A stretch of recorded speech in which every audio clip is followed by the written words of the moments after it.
Bien,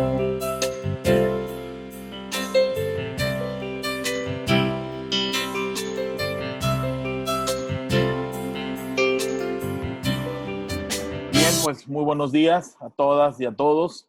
Bienvenidos a esta tercera jornada del sexto Congreso Internacional de Derechos Humanos y Cultura Democrática en el contexto especial del COVID-19 en su versión de seminario virtual.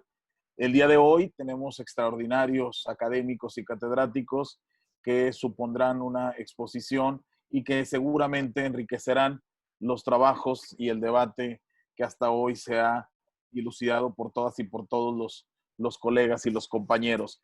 Agradezco la invitación del doctor Raúl Montoya, líder del cuerpo académico de la consolidado de la Facultad de Derecho de la Universidad Juárez del Estado de Durango y coorganizador de este seminario en coordinación con el cuerpo académico, actores, instituciones y políticas públicas de la Facultad de Ciencias Políticas y Sociales de la Universidad Autónoma de Coahuila, así como a la Universidad Autónoma de Baja California, la Universidad de Castilla-La Mancha, la Universidad de Antigua en Panamá y la Universidad de Costa Rica.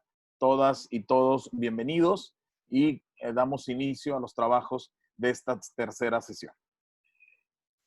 En primer lugar, pasaré a presentar los currículums de nuestras y nuestros ponentes el día de hoy, todos con una extraordinaria trayectoria, y simplemente me limitaré a leer una breve sinopsis curricular.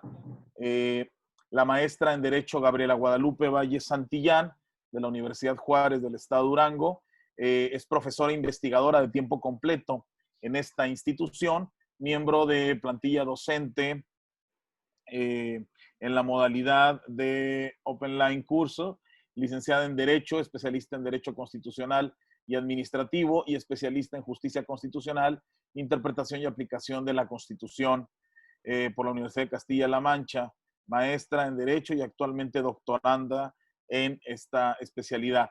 Perfil PRODEP vigente, así como miembro académico, miembro del cuerpo académico consolidado de la Universidad Juárez del Estado de Durango. El doctor Ramón Gil Carreón Gallegos es doctor con mención cum laude en estudios avanzados en derechos humanos por la Universidad Carlos III de Madrid, España. Máster en Derechos Fundamentales y máster en Estudios Avanzados en Derechos Humanos por la misma universidad. Es catedrático de la Facultad de Derecho y Ciencias Políticas de la Universidad Juárez del Estado de Durango, así como magistrado del Tribunal Superior de Justicia del Estado de Durango. Es perfil PRODEP y miembro del Sistema Nacional de Investigadores del CONACYT nivel 1. El doctor Daniel de la Garza Montebañor es doctor en Filosofía con orientación en Ciencias Políticas por parte de la Universidad Autónoma de Nuevo León.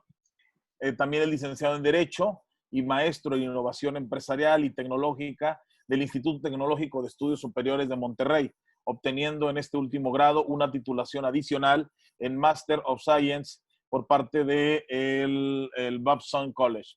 Tiene la distinción de candidato investigador nacional dentro del Sistema Nacional de Investigadores. En la actualidad se desempeña como profesor investigador de tiempo completo de la Facultad de Ciencias Políticas y Relaciones Internacionales de la Universidad Autónoma de Nuevo León. También nos acompaña como ponente el licenciado Víctor Hugo Orozco Calderón. Él es licenciado en Derecho, egresado de la Facultad de Derecho de la Universidad Juárez del Estado de Durango. Se desempeñó como consejero auxiliar de Asuntos Jurídicos del Gobierno del Estado de Durango y como subsecretario del Trabajo y Previsión Social de la misma entidad federativa. Actualmente es asesor y consultor jurídico en el despacho Fernández Falla y Asociados y apoderado jurídico especial en materia laboral de empresas como asesor legal corporativo. Nos acompaña también la alumna Mariana Andrea Galindo Ramos. Ella es estudiante del 8º semestre de la licenciatura en Sociología en la Facultad de Ciencias Políticas y Sociales de la Universidad Autónoma de Coahuila. Obtuvo la beca de Movilidad Internacional por Excelencia Académica, cursando un intercambio de docencia en la Facultad de Ciencias Sociales de la Universidad de Salamanca, en España. Coautora de artículos de investigación y capítulos de libro con indexación y editoriales de alto impacto en España y México. asistente de investigación en la coordinación de posgrado e investigación de la Facultad de Ciencias Políticas y Sociales de la Universidad Autónoma de Coahuila. Actualmente colaborador en el cuerpo académico, actores, instituciones y políticas públicas, coadyuvando en líneas de investigación multidisciplinar en las áreas de la sociología, el derecho y la administración pública para la divulgación de la ciencia, así como sus datos profesionales. Tenemos también la presencia de Héctor Carreón Gallegos. Él es máster en estudios jurídicos avanzados, así como doctorante en filosofía del derecho por la Universidad de Alcalá de Henares, España, máster en estudios jurídicos avanzados y especialidad en derecho público por la Universidad de Barcelona, también en España. Ha sido auxiliar jurídico en el Tribunal Electoral del Estado de Durango. Bien, sin más dilación por el momento, cedo la palabra a la doctora Gabriela Guadalupe Valle Santillán, que nos compartirá el tema bioética para COVID-19, ¿a quién salvar? Doctora, tiene usted el uso de la palabra. Muchas gracias, doctor Leal. Bueno, pues hola, buenos días. Para mí es un gusto estar nuevamente platicando aquí con ustedes en este seminario internacional de Derechos Humanos y Cultura Constitucional, ahora en esta edición, que es una edición virtual que estamos haciendo por primera vez. Y me da mucho gusto estar tanto como ponente, como estar también como parte del staff organizador. Y bueno, me gusta que estemos también que hayamos realizado este evento en el contexto, y de hecho así se titula esta edición especial, en el contexto de la pandemia COVID-19. Y precisamente debido a este contexto, decidí que mi temática para venir a abordar aquí a este seminario, decidí titularla de esta manera: bioética, hablar de bioética. Bioética para COVID-19 MX, con la pregunta ¿a quién salvar? Y es esta pregunta ¿a quién salvar? La cual tiene toda la atención aquí en México, en lo que concierne aquí a México, desde mediados de abril. Por ahí a mediados de abril salió una guía bioética, un proyecto, quiero aclarar, un primer borrador de guía bioética para la asignación de recursos médicos escasos, de recursos de medicina crítica, para atender lo relacionado con esta pandemia COVID-19. ¿Sí? Se sacó ese proyecto por ahí de mediados de abril. El Comité de Ética, que forma parte de una de las comisiones que integran al Consejo de Salubridad General, se dio a la tarea de elaborar, de redactar un documento que salió con un primer borrador allá a mediados de abril, y que sin embargo fue objeto de crítica inmediatamente que fue puesto a disposición ahí en el sitio oficial del Consejo General de Salubridad General. Inmediatamente saltó a la vista de instituciones representantes de los derechos humanos, protectoras de los derechos humanos, sobre todo de sectores vulnerables, como lo son los adultos mayores, las personas con discapacidad, las personas que pertenecen a alguna etnia específica. Inmediatamente salió en redes sociales, en Twitter, en los noticiarios, la crítica a este primer borrador, ¿sí? A este borrador de guía bioética de triaje. Triage, el término francés que significa en el campo médico, el triaje es utilizado como un mecanismo de priorización, un mecanismo de selección cuando hay una demanda de pacientes que tienen, pues hay que atenderlos, hay que proporcionarles un recurso médico que se tiene como escaso, ¿sí? Ante un contexto en donde prácticamente el sistema de salud pues, se encuentra en colapso.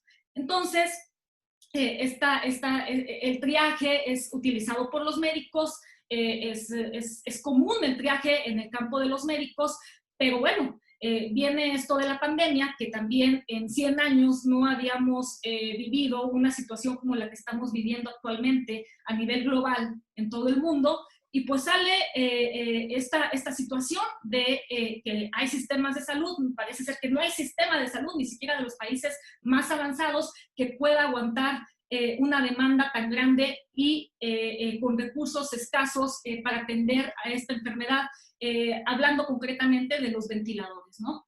como un recurso de medicina crítica, escasa, y que se vuelve realmente un problema cuando los sistemas de salud colapsan.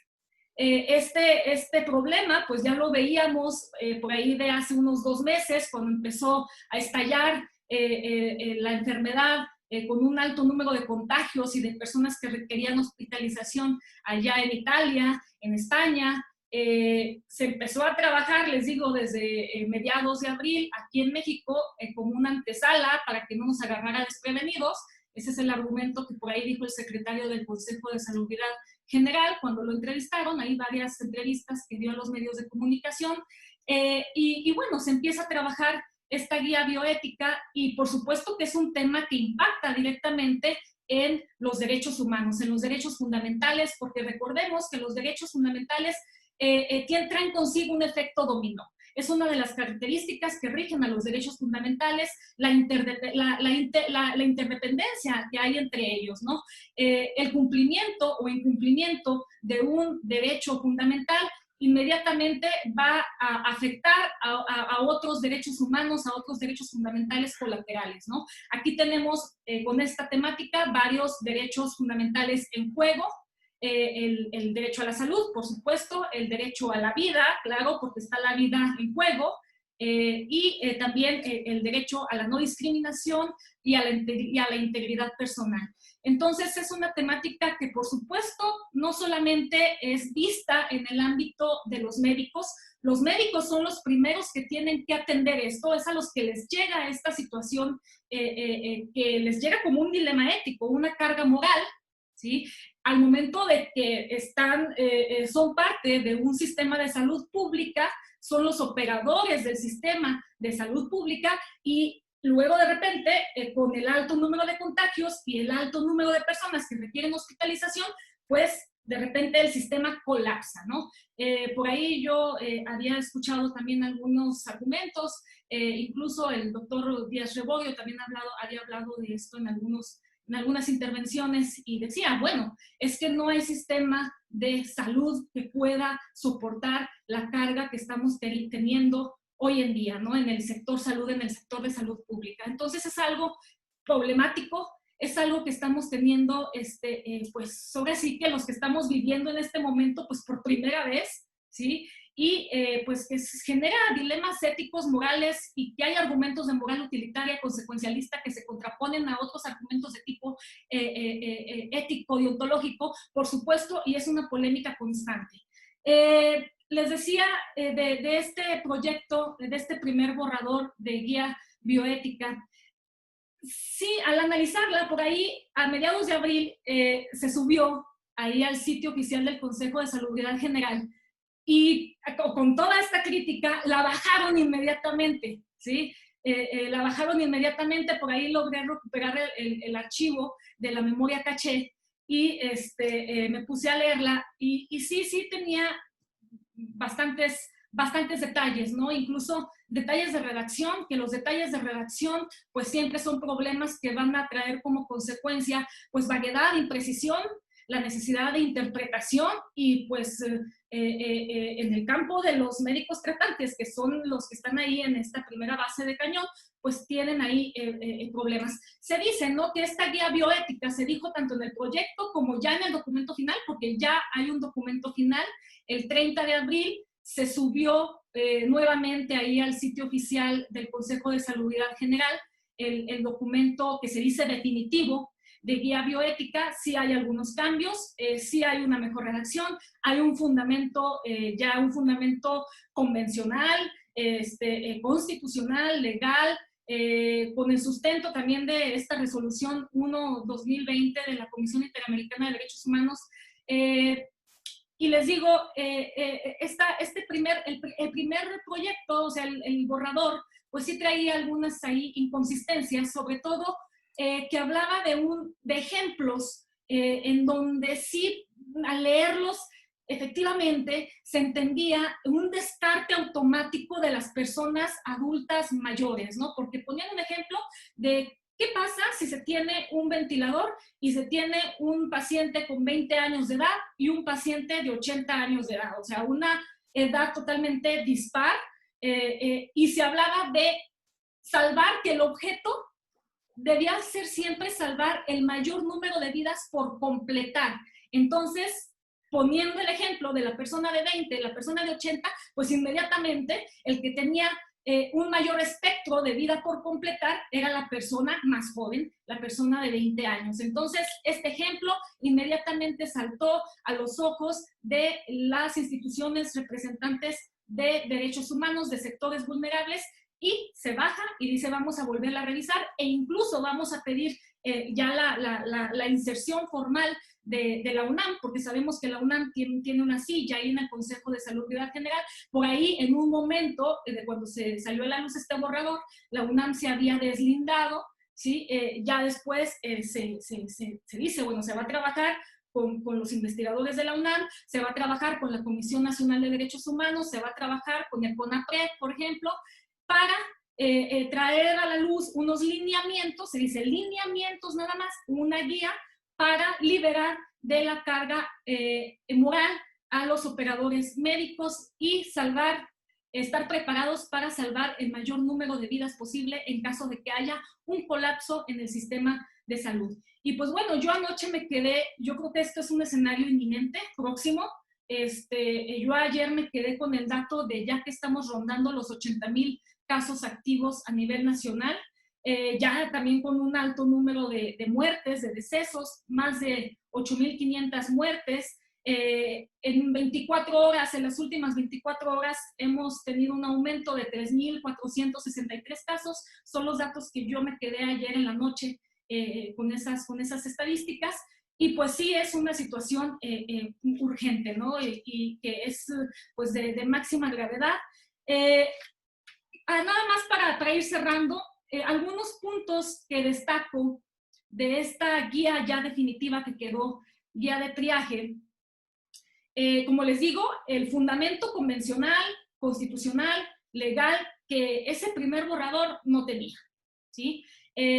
Se dice, a nadie se le va a descartar, se borran esos ejemplos de poner casos en donde se ponga como ejemplo una persona joven y una adulta, dice, a nadie se le va a discriminar y a nadie se le va a descartar en automático por ningún atributo en específico como la edad, como el pertenecer a alguna etnia o tener alguna discapacidad, dice, para nada. O sea, ahora sí que lo que nosotros conocemos como categorías sospechosas, esos atributos por los cuales sectores de la población han sido históricamente vulnerados, dice, no se va a descartar.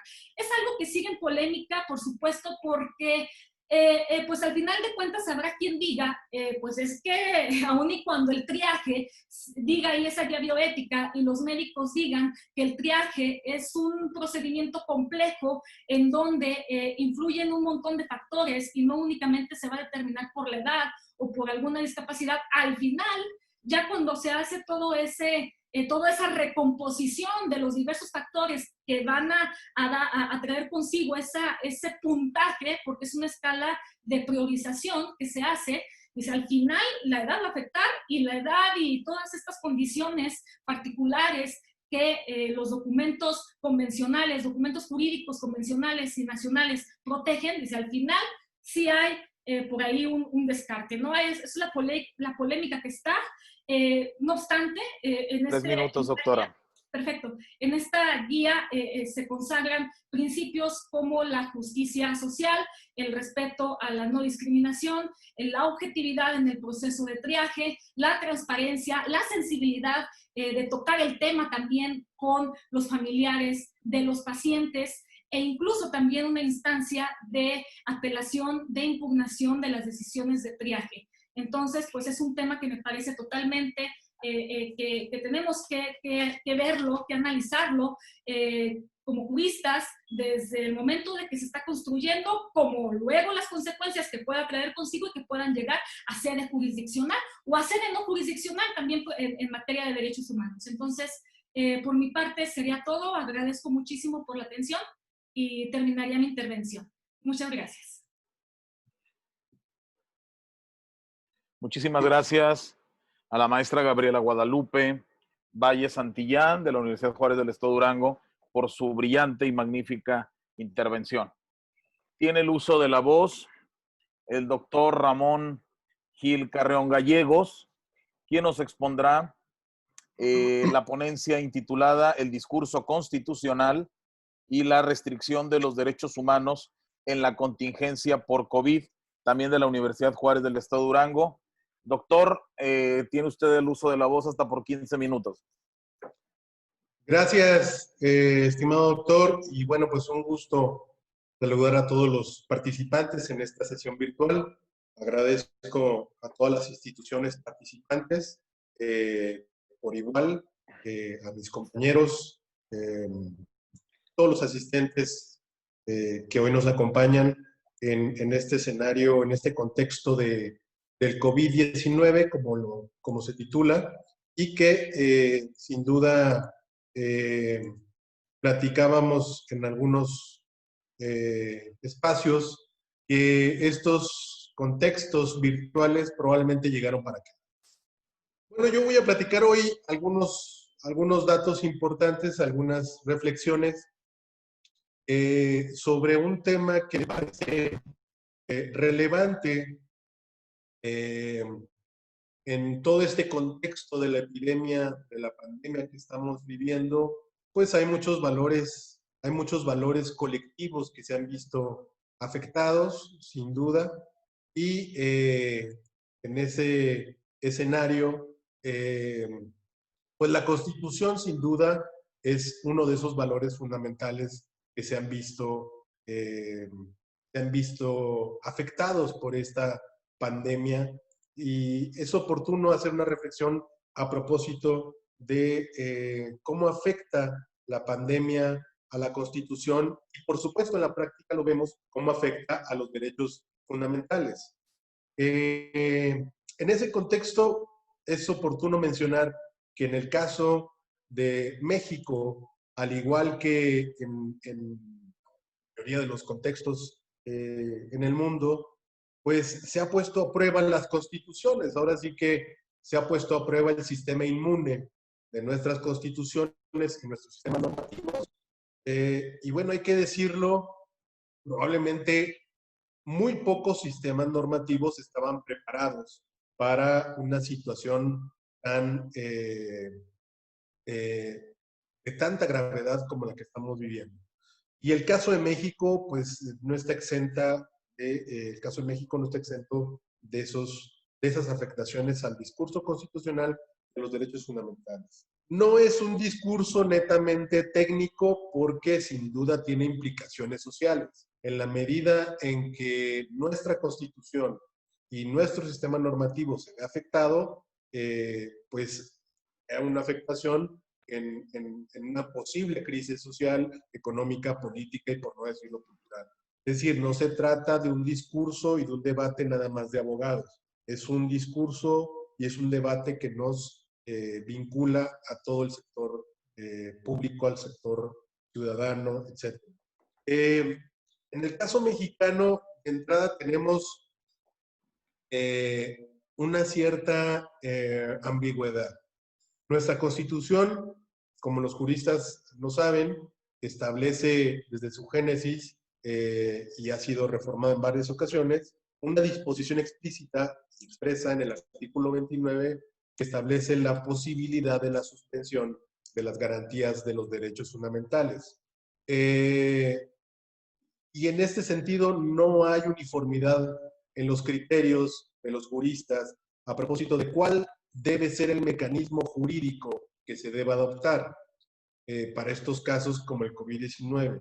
¿Por qué lo digo? Bueno, porque no solo tenemos el artículo 29 constitucional, como todos saben, tenemos también, o muchos sabrán, tenemos otra disposición en el artículo 73, el más reformado de nuestro texto constitucional, en la fracción 16, y en el 2007 se estableció una reforma en la que se hace alusión de manera explícita y expresa a que se da la facultad al gobierno de la República, a través de la Secretaría de Salud y del Consejo General de Salubridad, a dictar las medidas necesarias para prevenir cualquier contagio, tomar las medidas necesarias para prevenir los contagios en el caso de epidemias, como es el caso que estamos viviendo.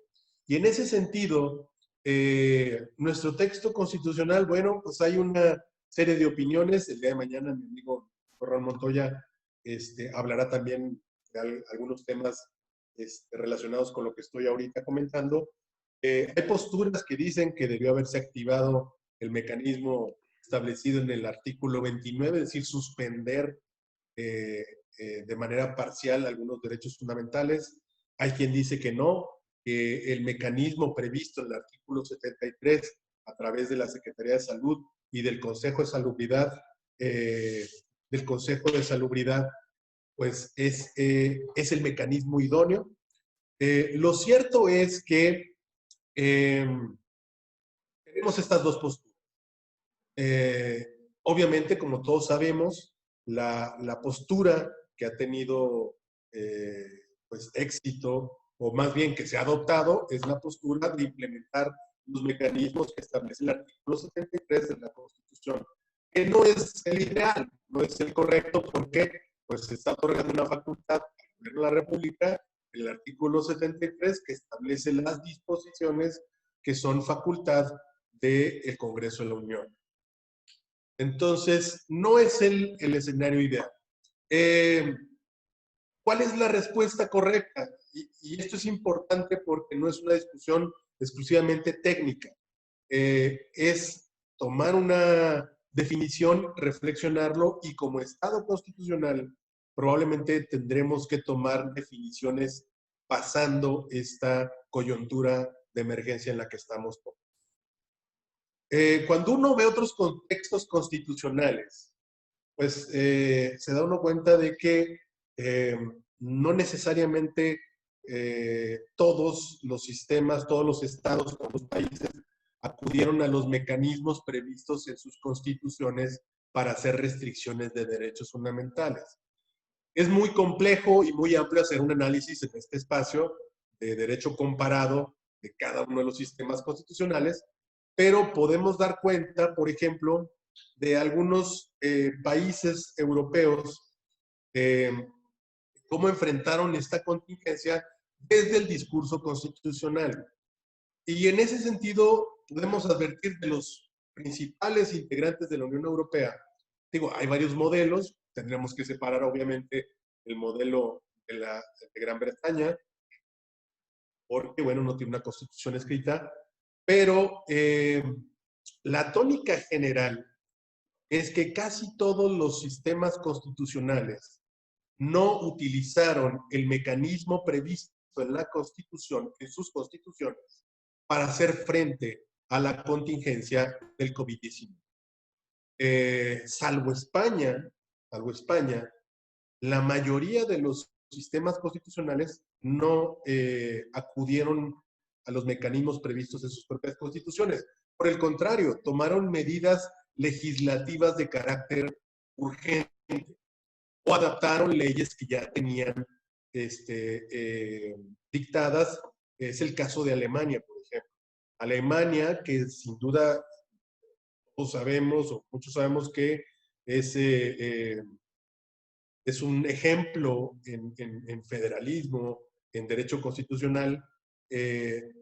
Ellos a lo mejor también por razones históricas decidieron no acudir al mecanismo previsto en su constitución para restringir derechos fundamentales, que se hicieron esas restricciones. En cambio, adaptaron la legislación de infecciones que ya tenían dictada y con base en esa legislación tomaron las restricciones y las medidas para atacar el COVID-19. Es el caso de Francia también, y con excepción de España, que sí acudió a lo que establece su constitución, el artículo 116, relacionada también con una ley de 1971, pero la particularidad de España, y eso nos deja en el tintero una reflexión para México. En el caso de España tiene una separación, una distinción de los grados de emergencia y de contingencia a los que se puede enfrentar la sociedad española. Entonces ellos distinguen, por ejemplo, en su sistema normativo, distinguen el estado de alarma, que es el que tienen ahora y que han ampliado en diversas ocasiones, del estado de sitio y del estado de emergencia. ¿Por qué es importante esto en nuestro caso mexicano? Bueno, porque hay que decirlo. Lo tomamos nada más como referencia, porque bien sabemos que no podemos tomar tal cual sistemas constitucionales de otros contextos y trasladarlos y copiarlos a una realidad diferente. Pero sirven de ejemplo, ¿por qué? Porque en el caso mexicano me parece que nuestro sistema constitucional y normativo no ofrece una respuesta integral, eficiente a situaciones de emergencia como la que estamos viviendo. ¿Por qué? Inicialmente, porque lo hemos visto. De entrada, nuestro sistema federal ha sido un problema. ¿Sí? Aunque es comprensible que nadie estaba preparado para esta clase de emergencia, lo cierto es que hemos tenido un desorden en el Estado mexicano. Por una parte, tuvimos reacciones iniciales de las entidades federativas, de algunos municipios, expidiendo decretos, tomando medidas como toques de queda, impidiendo la circulación, y luego tardíamente, o tal vez no, según como lo analicemos, tenemos por otro lado las medidas del Ejecutivo Federal. Es decir, pero notamos un cierto desorden lejos de un federalismo cooperativo que sería ideal y sería deseable en el contexto en el que estamos. Pero luego, el tema es que el mecanismo por el que México decidió afrontar la contingencia del COVID-19 carece de uno de los requisitos o de una de las características de la mayoría de los sistemas constitucionales modernos. Y eso tiene que ver con el control parlamentario. Si bien es cierto, por ejemplo, si volteamos a ver a Europa y vemos cómo hubo disparidad en la forma en la que se gestionó o se gestiona el tema del COVID-19, la gran mayoría, por cierto, reitero, no utilizó los mecanismos constitucionales, sino que acudieron a legislación ordinaria. La característica de todos estos sistemas es que tuvieron control parlamentario. Es decir, hubo la presencia del Parlamento en la afectación de estas medidas. ¿Por qué? Porque son derechos fundamentales. Y con esto voy concluyendo. Nos quedan retos para revisar precisamente nuestro marco normativo, porque el marco normativo que tiene México no es lo suficientemente eficiente para gestionar este tipo de contingencias. ¿Por qué no se establecen los controles parlamentarios? Y sobre todo, el mecanismo que adoptó ahora el Estado mexicano solamente regula un aspecto de la pandemia, es el aspecto sanitario. Pero como vemos, es un tema que trae consecuencias laborales, financieras, económicas, políticas, sociales. ¿Qué sería deseable? Revisar nuestro marco normativo y regular precisamente las otras afectaciones a los derechos fundamentales para que se expidan legislaciones que prevean precisamente establecer medidas, por ejemplo, para subsidios económicos, establecer medidas para el incumplimiento de diversas obligaciones de carácter público y privado, el pago de impuestos, el pago de compromisos de carácter privado, de carácter contractual, por ejemplo, el impago de obligaciones financieras y bancarias. Es decir, dado que se trata de restricciones de derechos fundamentales, tendríamos que tener una legislación mucho más completa en ese sentido. Y finalmente voy concluyendo en el sentido de que sí es necesario el debate y el análisis de nuestro marco normativo, porque no se trata de un discurso y de un debate entre abogados. Cuando la Constitución falla, cuando los mecanismos normativos fallan, se vienen los conflictos sociales y se vienen los conflictos de carácter político y cultural.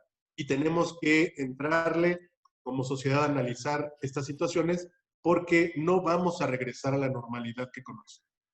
Al contrario, vamos a ingresar a una nueva normalidad en la que tendremos que discutir las afectaciones a la libertad de expresión, a la libertad de manifestación, a las tensiones que hay entre la salud pública y la geolocalización, por ejemplo, de personas y la intimidad, la reclusión obligatoria, etcétera, etcétera, etcétera. Termino simplemente diciendo que en una democracia basada en un Estado de Derecho, es apropiado hacer que las disposiciones constitucionales en nuestras constituciones y nuestras leyes sean a prueba de crisis. ¿Sí? Ese es el gran reto que tenemos todos los que estamos en esta sociedad y que sin duda pasaremos a la historia como una generación que le ha tocado un gran reto y yo creo que saldremos adelante, pero con nuevas reglas y una nueva normalidad. Muchas gracias.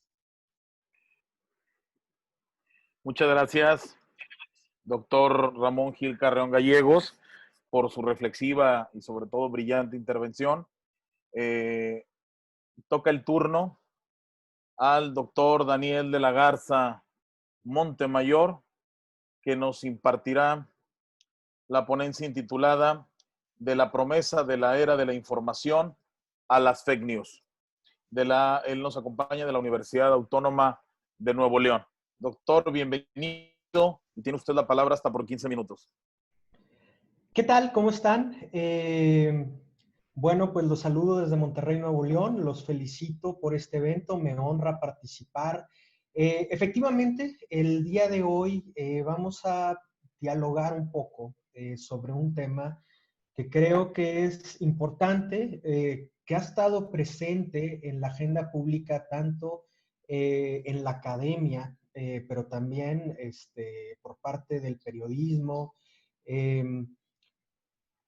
que es la era de la información. De alguna manera, esta coyuntura del COVID nos obligó a que el futuro se acelerara, ¿no? Y se acelerara en el mejor y en el peor de los términos. Me explico. Para empezar, pues muestra de que aquí estamos, de que este es el cuarto seminario internacional que celebra la UGED en materia de derechos humanos y cultura constitucional. Bueno, pues a pesar de la adversidad, es notable que estemos aquí.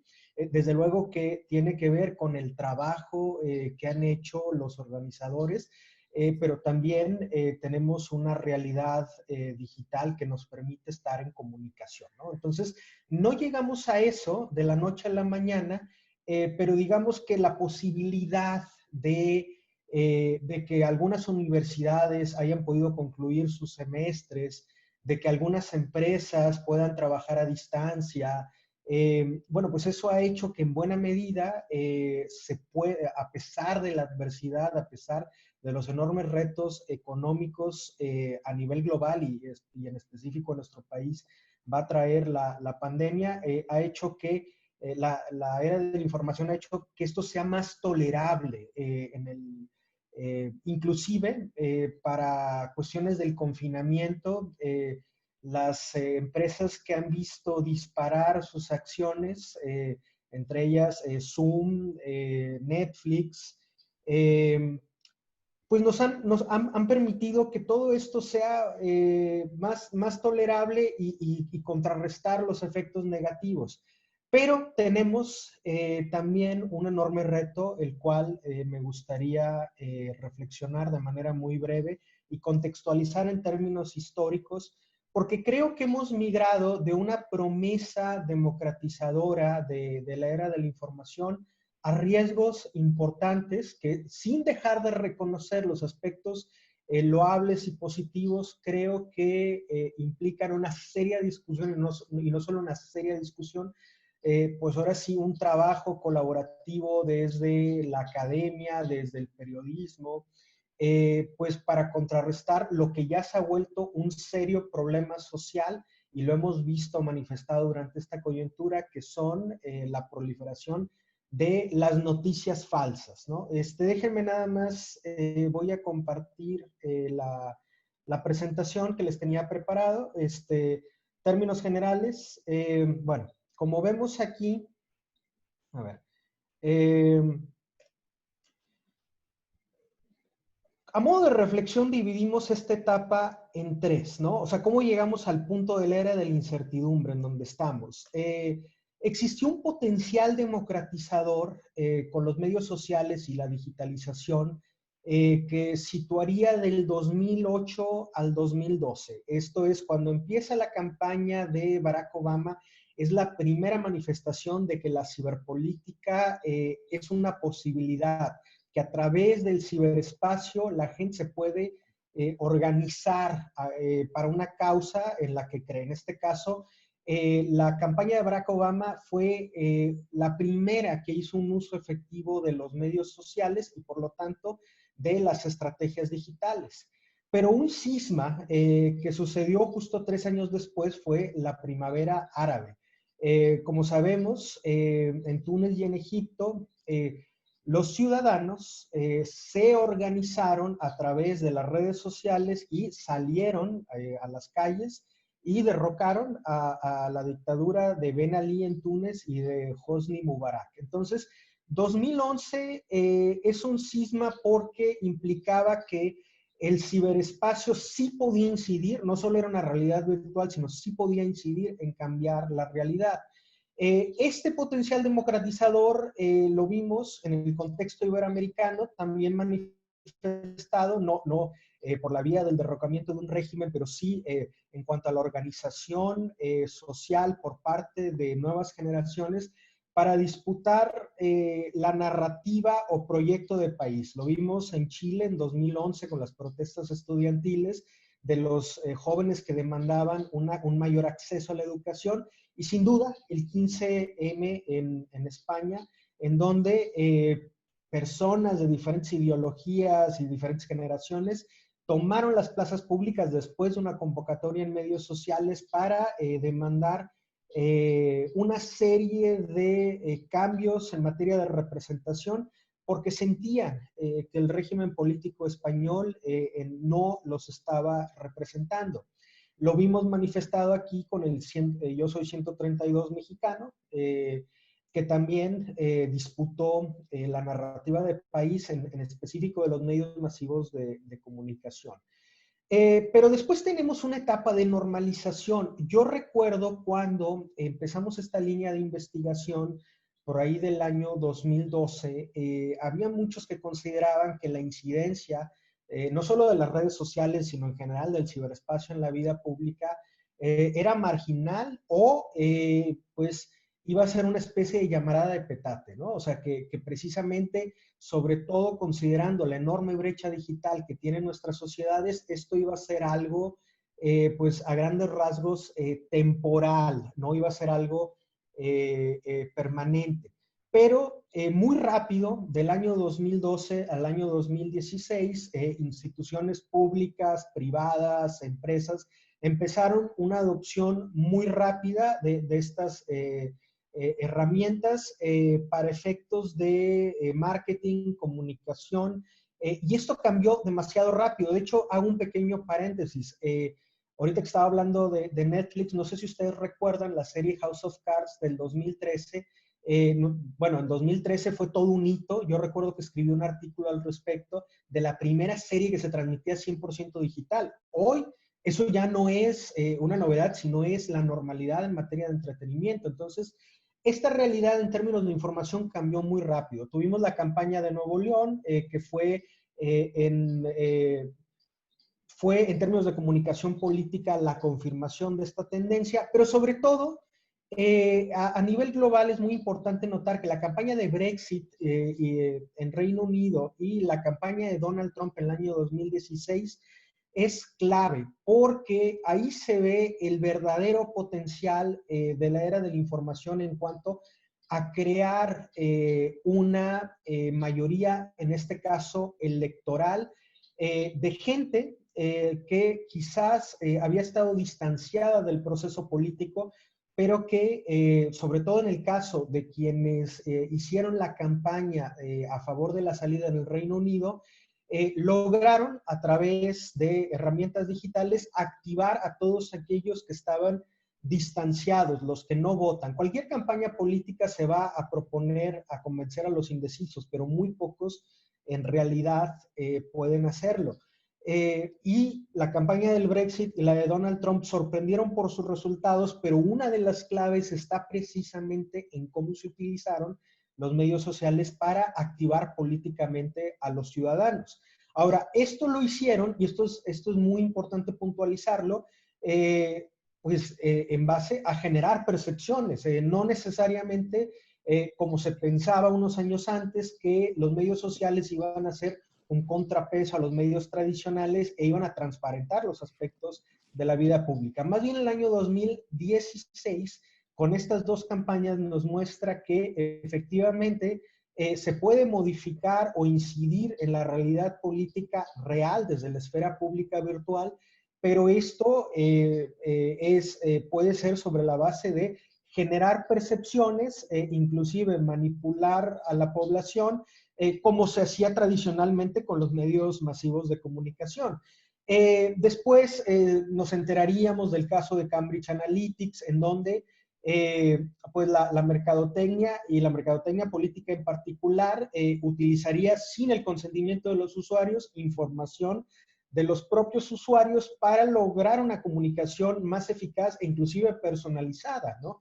Entonces, esto sí nos deja en una situación en donde hay que considerar que estamos en un terreno nuevo de información inmediata, pero que en términos generales migramos de un modelo cuestionado de medios masivos pues que vendían sus espacios, que responden y respondían a intereses económicos y políticos específicos, a un terreno que quizás es más eficaz, que también genera percepciones que no necesariamente corresponden a la realidad, pero que también corresponde a otra serie de intereses políticos y económicos que no siempre son tan aparentes. ¿Dónde lo vimos manifestado en nuestro país? Pues con, de alguna manera, el derrumbe del relato de la presidencia de Enrique Peña Nieto, ¿no? Un presidente que llega al poder fuertemente impulsado por los medios masivos de comunicación, pero que en esta transición de la que acabamos de platicar, la narrativa que se le disputa a través de este contrapeso, que son los medios electrónicos, pues termina por derrumbarse. Y la consolidación es la campaña electoral del 2018, que es la primera en la historia de México, en donde ya la televisión no juega un papel central, sino son los medios virtuales. Pero esto nos lleva a una polarización actual en medios sociales que tenemos entre, pues ahora sí que la postura oficial y los opositores, ¿no? Bueno, y los ciudadanos que pues no necesariamente tienen una postura definida. Lo que sucede muchas veces con los medios sociales es que lejos de convertirse en un espacio de diálogo y de interacción, se convierten, pues ahora sí que en tierra de nadie y en un espacio de polarización estéril que está muy lejos de la deliberación pública, que muchos, y me incluyo yo cuando el trabajo que realicé hace casi una década, pensábamos que esta expansión nos iba a proporcionar. ¿Qué hay que tomar en cuenta a manera de conclusión? Las noticias o las falsas noticias sí contribuyen a crear una realidad política tangible, y esto puede ser como un resultado electoral, y esto hay que tener mucho cuidado. ¿Qué son, en términos generales, las falsas noticias? Hay un consenso en torno a que estas son noticias falsas que se presentan como verdaderas, pero también pueden ser noticias que de forma malintencionada reproducen información que no es veraz, pero que se genera un grave problema social precisamente, y sobre todo lo vemos en el caso del COVID, ¿no? De por sí la situación económica, social es muy estresante, puede tener efectos en la salud, hay estudios sobre esto, pues más cuando se recibe información falsa, ¿no? ¿Quiénes son los ganadores? Pues a grandes rasgos empresas que ven una ganancia natural en este proceso y también terminan siendo un vehículo natural para impulsar agendas políticas ocultas.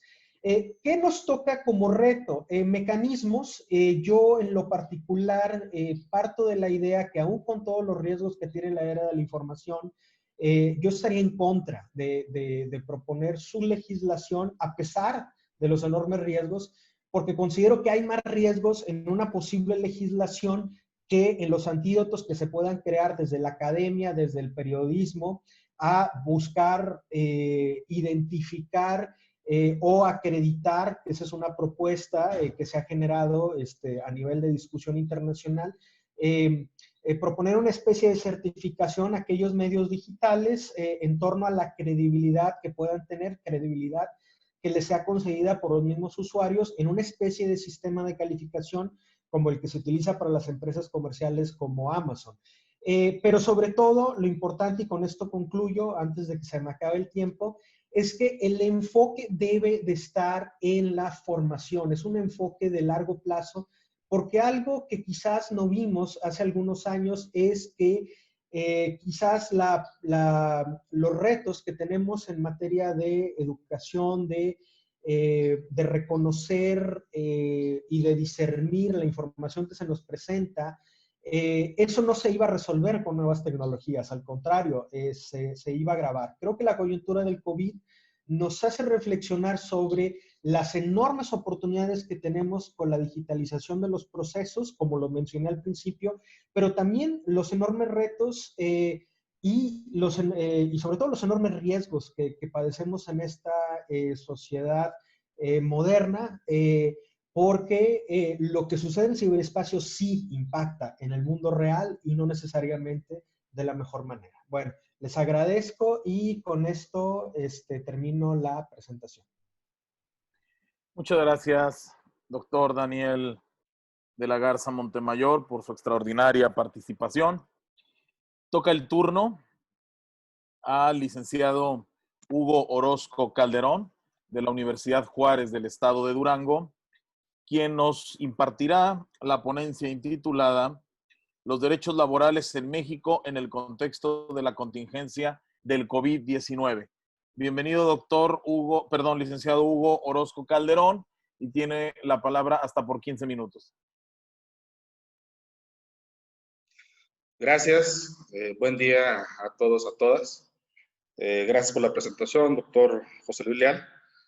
Vamos a entrar de lleno, ahora sí, tenemos muy poco tiempo, a lo que son los derechos laborales en México en el contexto de esta contingencia.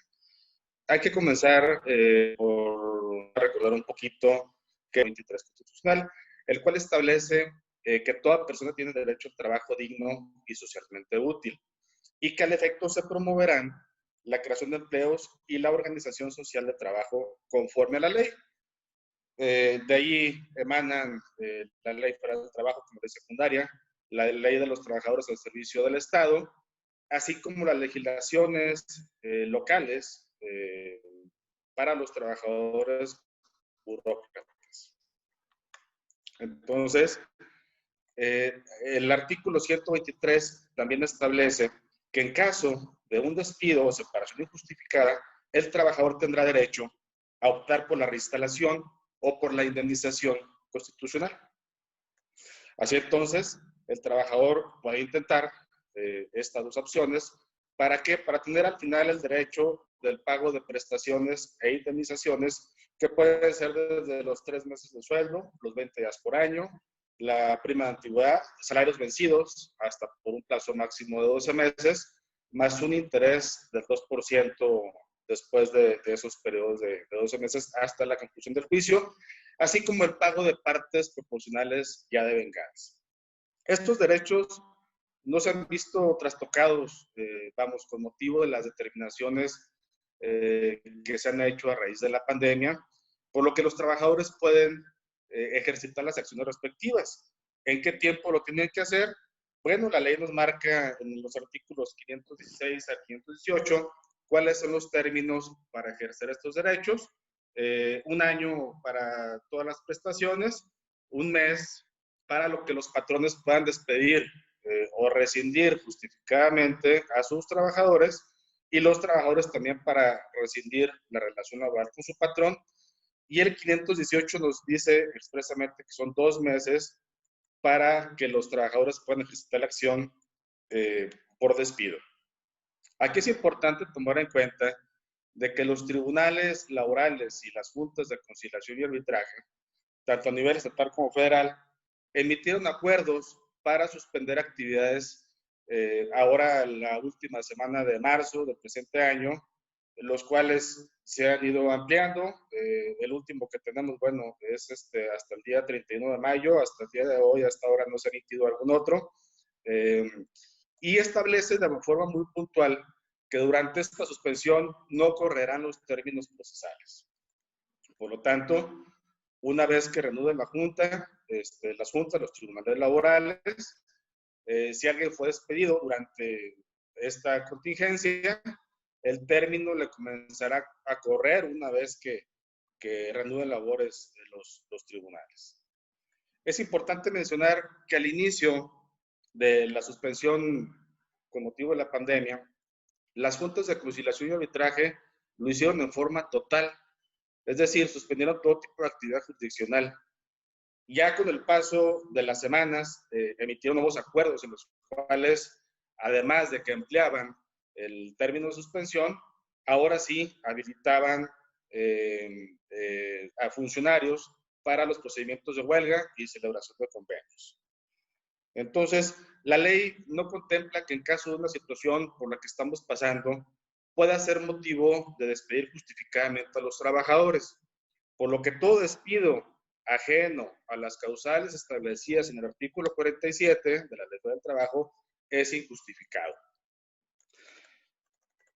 Existe una limitación de los derechos laborales en cuanto al acceso de la justicia pronta y expedita, pues por estar en suspensión las juntas y los tribunales laborales y por no darle una consecución a los juicios ni impulsar los procesos ya existentes. Pero además de eso, hay otra limitación en lo que se refiere al pago de las utilidades. La ley nos señala que el patrón deberá pagar a sus trabajadores, conforme al artículo 122, las utilidades 2 meses después de que éstas hayan sido determinadas. ¿Cómo se determinan? Con la presentación que realiza el patrón de la declaración anual ante la autoridad hacendaria. En el caso, las personas morales tenían fecha límite hasta marzo, por lo cual ahora hasta el último de mayo tendrán derecho los trabajadores a recibir ese pago. Pero con las personas físicas se amplió, se prorrogó más bien ese plazo que les correspondía hacerlo en el mes de abril para hacerlo hasta el mes de junio. Por lo tanto, si un patrón, persona física, presenta su declaración hasta el último de junio, pues tendrá hasta el último de agosto para pagar las prestaciones por concepto de utilidades. Entonces, esta cuestión, aunque no ha sido una cuestión que se haya tocado de fondo, bueno, limita en cierta parte el derecho del trabajador a recibir el pago de utilidades, no en las fechas originalmente establecidas.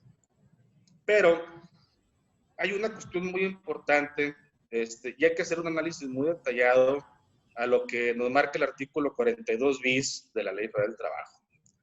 Dice que en los casos en que las autoridades competentes emitan una declaratoria de contingencia sanitaria conforme a las disposiciones aplicables que implique la suspensión de las labores, se estará lo dispuesto por el artículo 429, fracción cuarta de la ley. Este último artículo establece que el patrón no requerirá aprobación o autorización del tribunal y estará obligado a pagar a sus trabajadores una indemnización equivalente a un día de salario mínimo general vigente por cada día que dure la suspensión, sin que pueda acceder a un mes. Nosotros, bueno, hay que tomar en cuenta que este artículo 42 bis se adicionó en la Ley Federal del Trabajo en la reforma que hubo el 30 de noviembre de 2012. Y esto fue a raíz de la pandemia de la gripe A H1N1 que vivimos en México entre marzo y mayo del año 2009.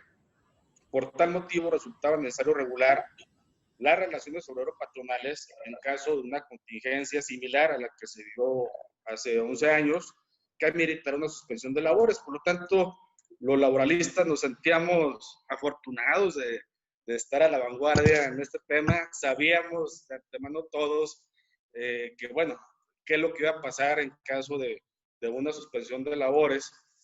Y actualmente dicho artículo ha cobrado gran relevancia y ha sido motivo de controversia, y no por una falta de claridad del artículo, sino porque el Consejo de Salubridad General publicó un acuerdo en el Diario Oficial con fecha 30 de marzo del presente año, en el que declara como emergencia sanitaria por causa de fuerza mayor a la epidemia de enfermedad generada por el virus SARS-CoV-2, COVID-19.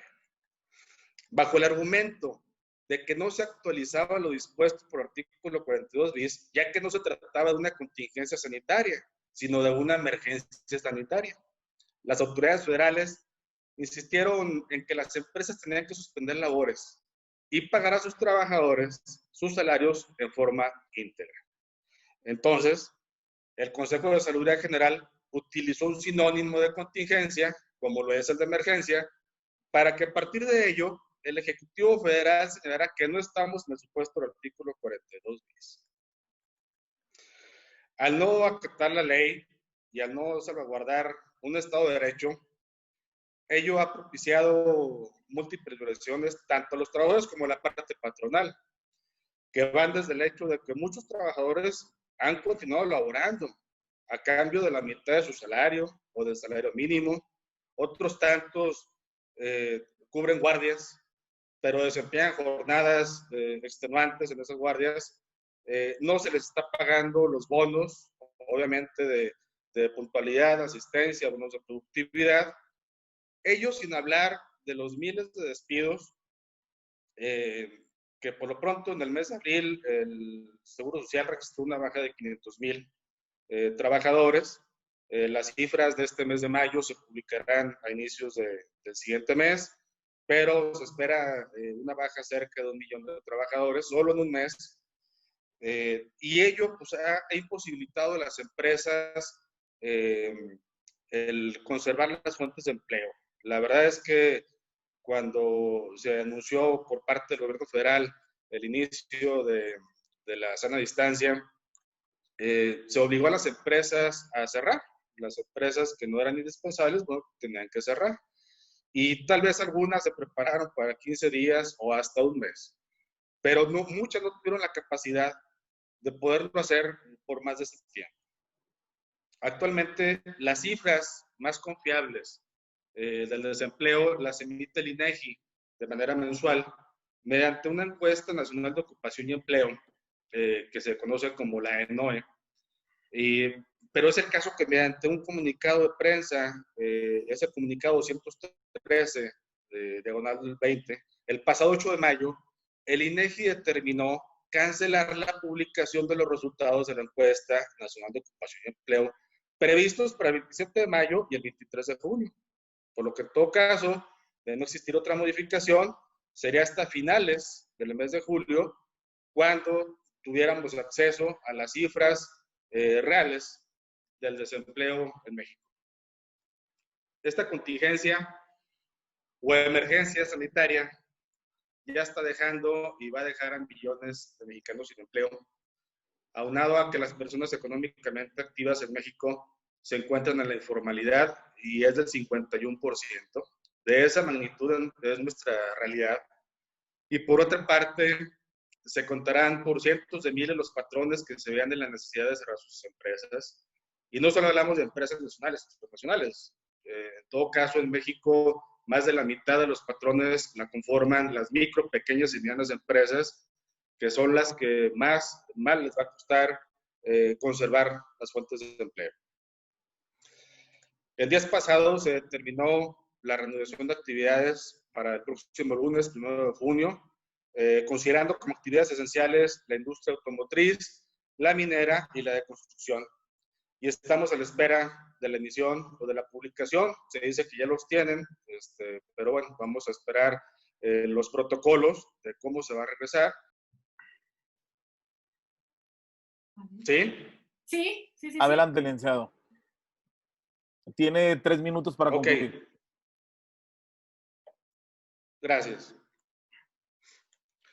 Es necesario que en México se salvaguarde y que las autoridades de verdad empeñen todo su esfuerzo en acatar las disposiciones legales y vivir en un Estado de Derecho. Es una decepción que ante una regulación expresa de lo que marca el artículo 42 bis, que esto pudo haber salvado muchos trabajadores, lo único que originó fue un desorden y ello originó también la violación a los derechos laborales. Por lo tanto, es necesario atender de manera inmediata la reactivación de las fuentes de trabajo, claro, con los protocolos y las medidas de seguridad e higiene correspondientes. Y concluyo tomando una frase de la Organización Internacional del Trabajo que dice: no contagiemos al empleo. Por su atención, muchas gracias. Muchas gracias.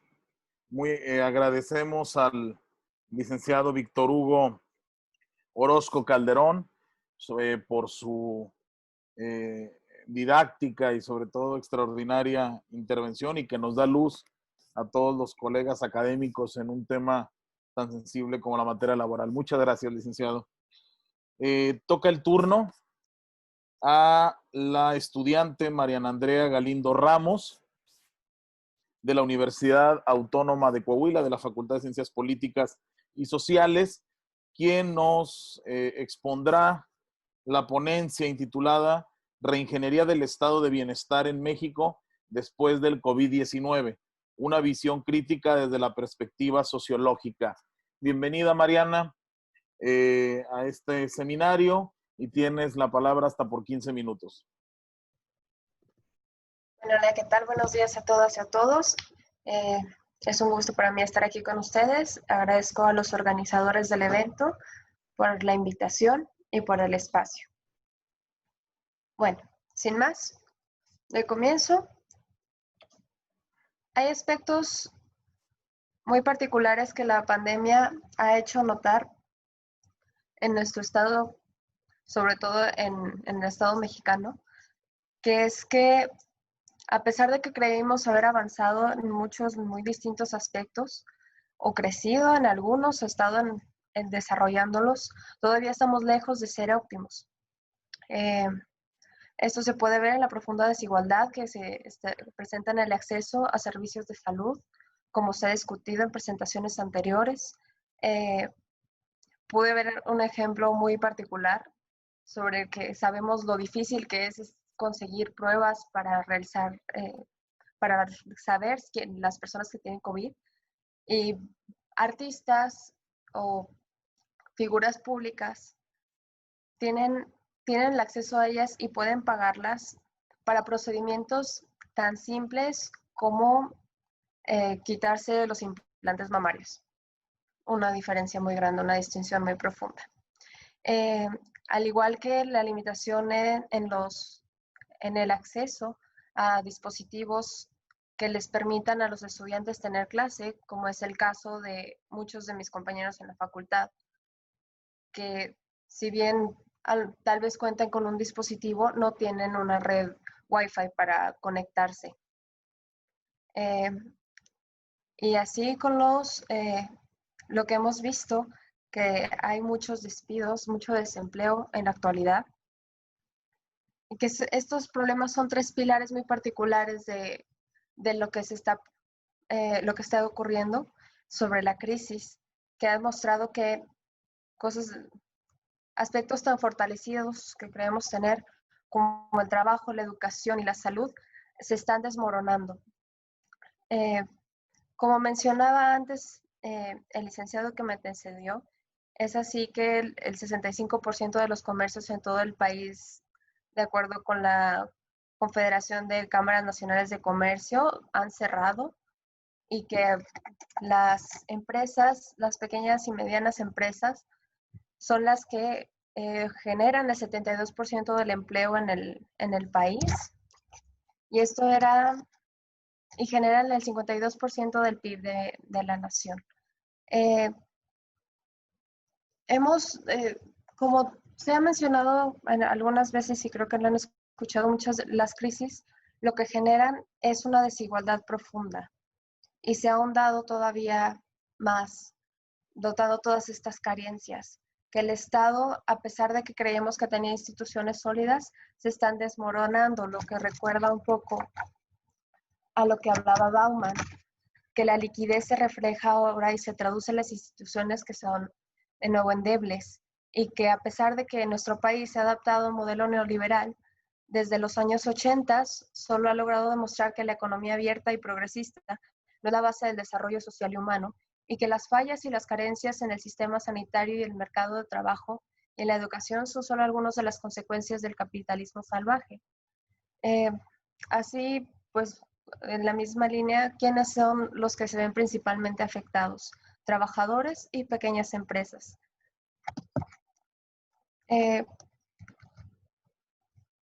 Cuando podemos contrastar con otros estados-nación, como es el caso de Europa, que han podido subsanar algunas de las carencias en sus sociedades, como es el pago de rentas, ayudas a adultos mayores, a otro tipo de poblaciones vulnerables, y que aún así prevén descensos puntuales en su PIB moderados. México ya se proyecta en un descenso del 8.8%, a pesar de que está otorgando ayudas a los micronegocios, que si bien son pequeñas ayudas, apenas si cubren los sueldos de los trabajadores, que se están viendo en una desventaja muy grande, porque contrario a otras compañías que han podido trasladar su negocio a las redes sociales o a otras formas electrónicas para hacer envíos, para contratar todavía más gente que administre,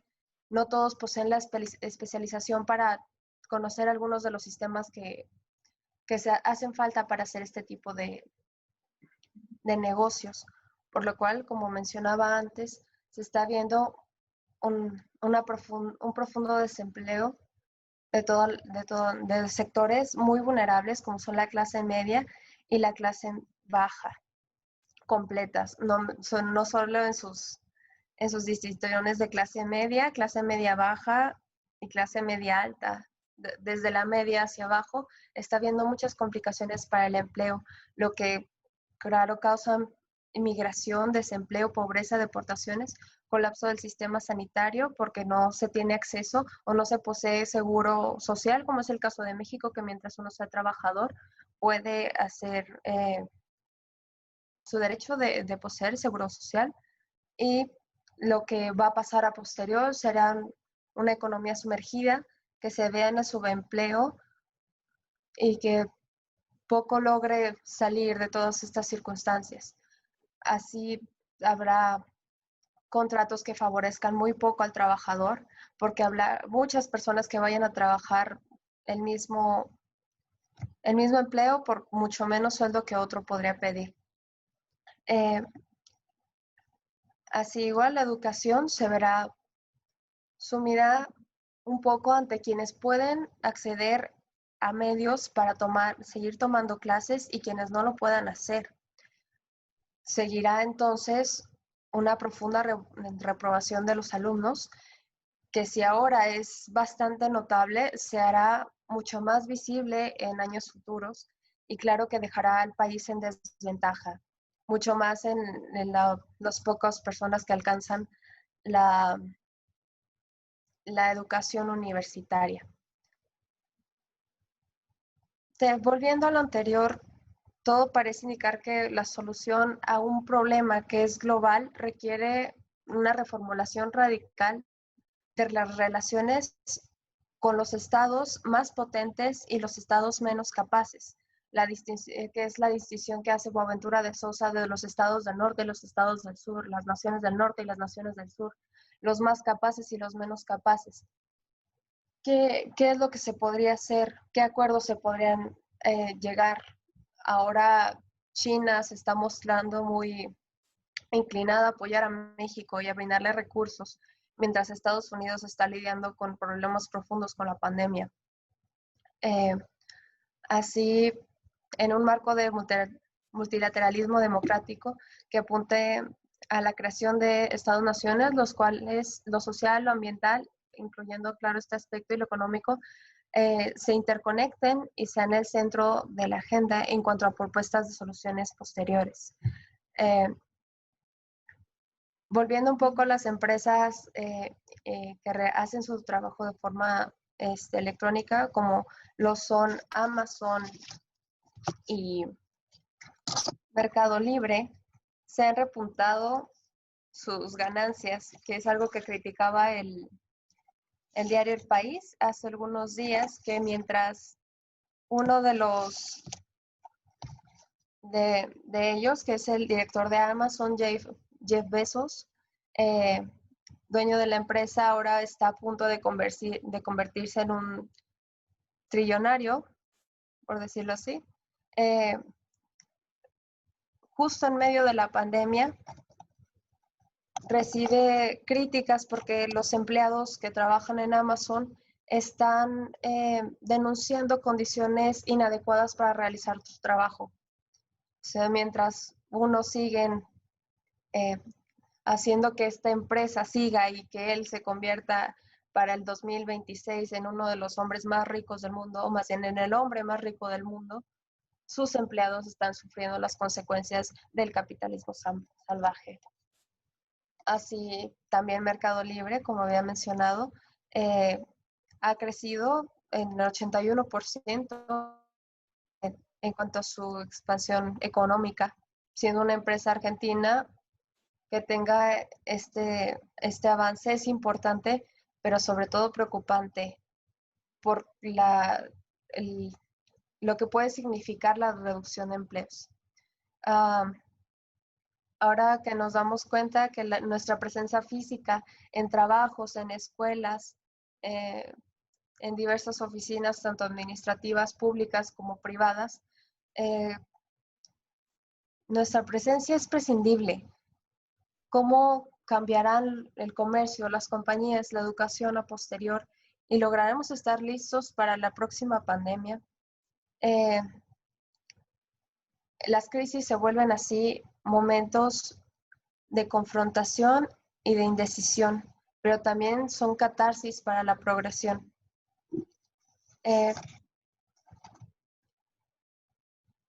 Cuando tratamos de pensar qué barreras se podrían presentar en un futuro, creo que una de ellas es que el ciudadano sepa qué hacer, no solo en lo individual, sino en la colectividad. ¿Qué tendrían que hacer los gobiernos a posterior para poder trabajar en ello? Enseñarles a los ciudadanos a ejercer sus derechos. Como he mencionado, estos pilares que se están viendo afectados profundamente, que son el trabajo, la salud y la educación, son derechos fundamentales que deben protegerse, pero que el ciudadano no sabe o no conoce las herramientas que deben trabajarse para que estos sean efectivos.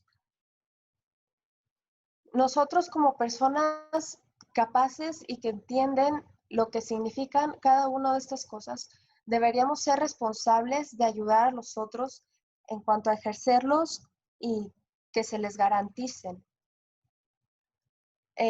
La respuesta a la más pronta salida de esta crisis, o de cualquier crisis, pero en especial de esta que tenemos enfrente, es el trabajo colectivo. Es que las personas puedan ser partícipes en la política para el desempeño de mejores políticas públicas que generen mejores empleos, que se reinvierta mucho de lo que se obtiene en educación y en sanidad, que va a ser lo que más se va a profundizar en cuanto a desequilibrio. 3 minutos, Mariana. Gracias. No podemos creer que mientras se otorguen ayudas y se crea un estado de bienestar ampliado, se pueda confeccionar un estado estable. Se necesita un progreso hacia establecer nuevas y mejores bases para obtener recursos específicos para el desarrollo de la población. Necesitamos trabajar en que los ciudadanos conozcan sus derechos y que se hagan valer, que ellos puedan exigirlos y que se trabaje de acuerdo a zonas específicas comunitarias. El desarrollo regional, yo creo que aquí sería una oportunidad muy grande para equilibrar los valores y ver qué tan capaces son las sociedades en márgenes mucho más reducidos, pero que aún así logren que el Estado pueda optimizar los recursos que generan. En cuanto a eso, por mi parte sería todo. Muchas gracias. Muchas gracias a la estudiante Mariana Andrea Galindo Ramos por su brillante intervención y me permitirán hacer la acotación. Es la miembro más joven de nuestro cuerpo académico y cabe destacar el promedio más alto de nuestra Facultad de Ciencias Políticas, lo que le ha llevado a ser digna, merecedora de una beca de intercambio en la Universidad de Salamanca. Muchas felicidades, Mariana. Estamos muy orgullosos de ti. Cedo el uso de la palabra y con él cerramos las participaciones del día de hoy del maestro Héctor Carreón Gallegos, que nos expondrá la ponencia intitulada Los retos de la democracia ante la pandemia COVID-19, para lo cual tiene un tiempo hasta de 15 minutos. Maestro Héctor Carreón Gallegos, bienvenido y tiene el uso de la voz. Vale, pues muchas gracias. Intentaré ser lo más breve y conciso. Sin antes, bueno, primero agradecer a todas las personas e instituciones que por este espacio y que me han permitido hablar un momento sobre este tema. Bien, yo intentaré hacer una reflexión sobre el alcance de nuestra participación democrática en el panorama global. Hablando de la democracia, bueno, es un tema tan amplio que requiere un enfoque multidisciplinar desde el derecho, política, sociología, historia, ética, en fin. Bueno, para ello yo traje una presentación para hacerlo más esquemático y poderme guiar un poco mejor. De lo que, bueno, el planteamiento que intento hacer aquí para hacerlo conciso es hablar sobre 3 temas en concreto: la democracia, entender qué queremos de ella y así saber, bueno, saber lo que es para poder saber lo que aspiramos de ella. En cuanto a la problemática actual, haré una breve reseña histórica que nos lleva hasta la actualidad y concluiré finalmente con lo que es la pandemia, que a grandes rasgos es una trágica muestra de la realidad global. Entonces, comenzamos con lo que es la democracia.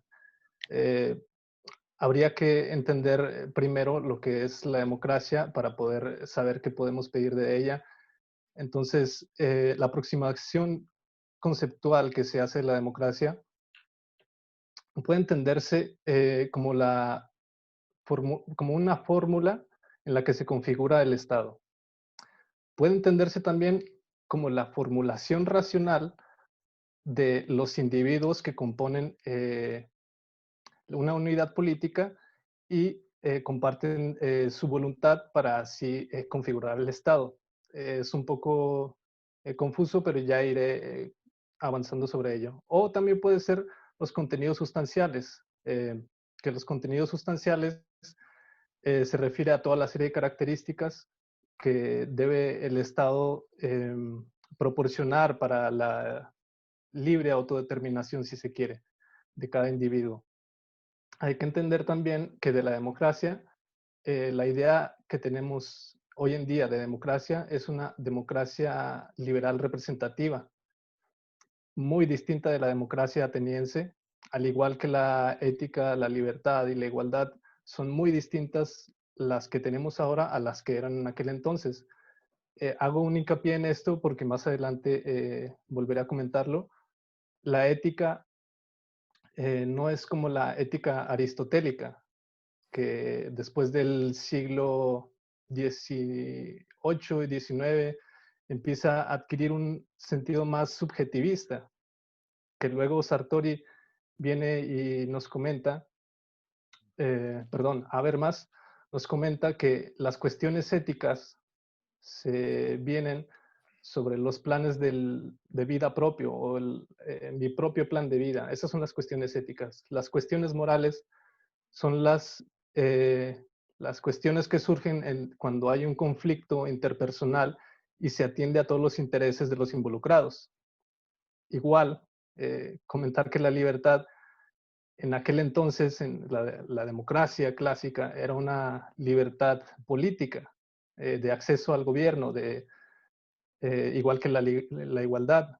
Hoy en día es una libertad individual, una libertad de autodeterminación, es decir, una libertad muy privada.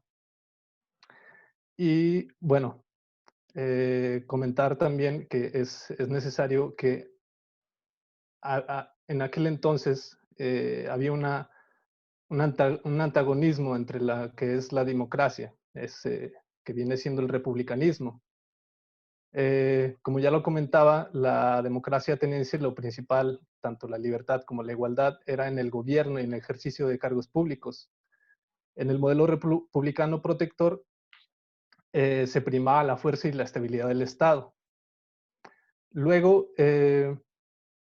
aquí viene una referencia en cuanto a lo que es lo que debe de primar, si son los derechos humanos o es la soberanía, porque para los liberales viene primero los derechos humanos y después viene la soberanía. Por otro lado, los republicanos mencionan que es necesario primero construir el Estado y que de la voluntad del Estado surgen los derechos humanos. Aquí solo hago el hincapié sobre la conclusión que se dice que el sistema de derechos no puede reducirse a una lectura moral de los derechos humanos ni a una lectura ética de la soberanía popular. La autonomía privada y la autonomía pública son cooriginarias y de igual peso. Solo quedémonos con eso. Luego, hago una breve reseña histórica para ver la estructura que va adquiriendo la democracia, que bueno, son 3 momentos, que comienza con la ciudad-estado, que es en el nacimiento de la soberanía, que es la democracia de Pericles en el siglo de Cristo, siglo V antes de Cristo, perdón. Luego viene aquí el Estado-Nación, que es el cambio de unidad política. Y en este sentido, como la ciudad va creciendo hasta llegar al punto de ser una nación, la democracia ahora solo puede ser representativa, ya no puede ser directa. Estamos hablando aquí del siglo antes de la Revolución Francesa, incluso, que con la Revolución Francesa se llega a consolidar este Estado-Nación.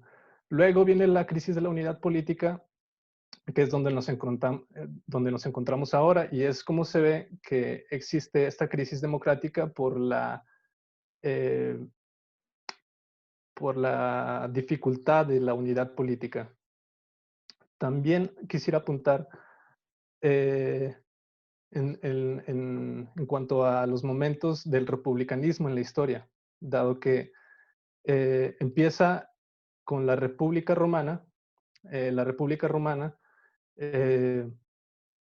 tiene la distinción de que se va formulando gracias a que a la aristocracia, tratando de derrocar al monarca, hace uso de la retórica popular, de la retórica del gobierno popular como mecanismo de legitimación.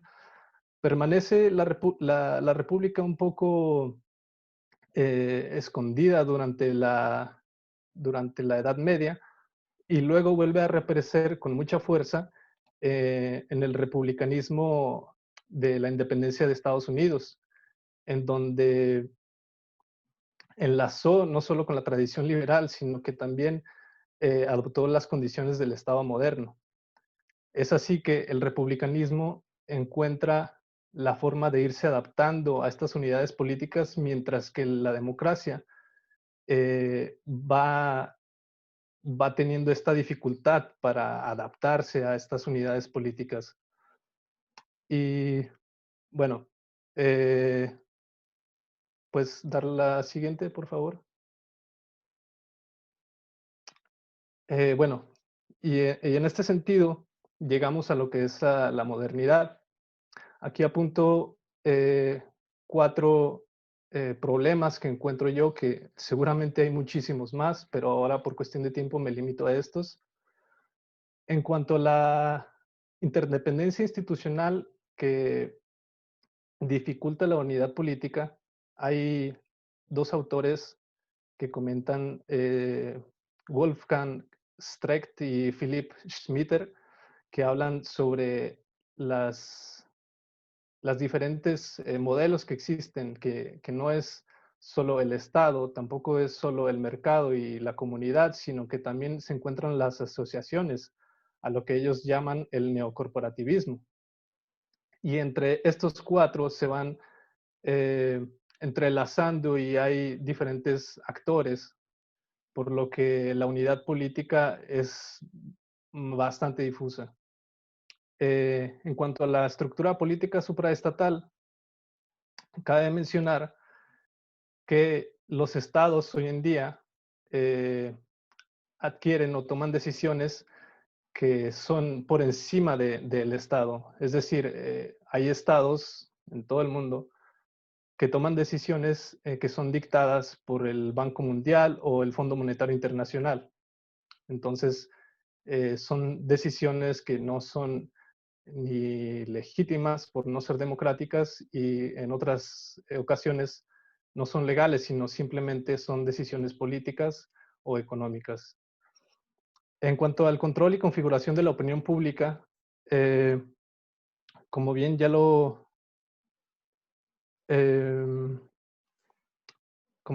habían mencionado algunos ponentes, va enlazado con la instrumentación tecnológica del dominio político.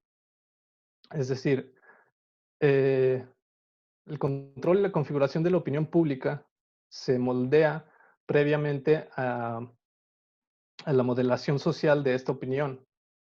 Es decir, se configura por la carencia de los modelos de conducta aculturada propuestos por los monopolios de la industria del entretenimiento. Es decir, van creando una cierta cultura, si se podría llamar, de consumo, que luego viene a ser susceptibles a las personas de cualquier tipo de ideas, que luego ya me iré refiriendo a todo esto, que también podría incluir ahí otros problemas, como ya lo comentaba, sobre la mundialización práctica del proceso productivo bajo la forma del capitalismo, la dificultad para implementar la democracia en países que no son occidentales, en fin.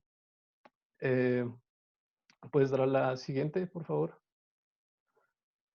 Bien, entonces, dentro de la problemática que encontramos, yo apunto estos 3 que me parecen importantes, que son evidencia de la crisis de la democracia, que es un problema estructural en cuanto a la incapacidad del Estado para garantizar derechos humanos debido a instituciones que operan fuera del alcance jurisdiccional. Este es un ejemplo, como bien lo mencionaba la compañera que me antecedió.